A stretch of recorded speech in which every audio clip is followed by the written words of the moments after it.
ಹೆಂಗೆ ಹುಚ್ಚುತನ ಜನ ಏನೇ ಮಾತಾಡ್ತಿದ್ರು ಸರಿ, ಏನೇ ಅಂದ್ಕೊಂಡ್ರು ಸರಿ ನನ್ನ ಬಗ್ಗೆ, ನನಗೆ ಹುಚ್ಚುತನ ಇದೆ. ಆ ಹುಚ್ಚುತನನೇ ನನ್ನ ಇಲ್ಲಿವರೆಗೂ ಕೂಡ ಬರೋದಕ್ಕೆ ಬಿಟ್ಟಿದ್ದು. ನಾನು ಗೆಲ್ಲೋದಕ್ಕೆ ಕಾರಣ ನನ್ನ ಹುಚ್ಚುತನ. ಜನರ ಮಾತುಗಳಲ್ಲಿ ಅವ್ರುಗಳಿಗೆ ಈ ಹುಚ್ಚುತನ ಕಾಣಿಸ್ಬೇಕು, ಆಗಲೇ ನಾನು ಗೆಲ್ಲೋದಕ್ಕಾಗೋದು. ಈ ಮೈಂಡ್ಸೆಟ್ ನಿನಗಿರಬೇಕು. ನೀನೇನು ಅಂದ್ಕೊಂಡಿದ್ಯೋ ಮಾಡ್ಕೊಂಡು ಬಾ.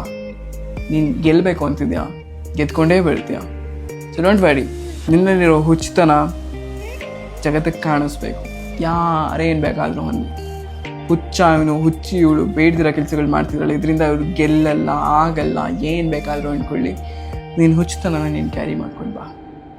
ಆ ಹುಚ್ಚುತನನೇ ನಿನ್ನ ಗೆಲ್ಲಿಸೋದು. ನಿನ್ನ ಈ ಹುಚ್ಚುತನ ಸಾವಿರಾರು ಜನರನ್ನ ಗೆಲ್ಲಿಸ್ಬಿಡುತ್ತೆ. ಸೊ ಬಿಟ್ಕೊಡೋಕೆ ಹೋಗ್ಬೇಡ. ನೀನು ಮಾಡ್ತಿರೋದು ಕರೆಕ್ಟ್ ಅಂತ ನಿನ್ಗೆ ಅನಿಸಿದ್ರೆ ಆ ಹುಚ್ಚುತನನ ಕ್ಯಾರಿ ಮಾಡಿ.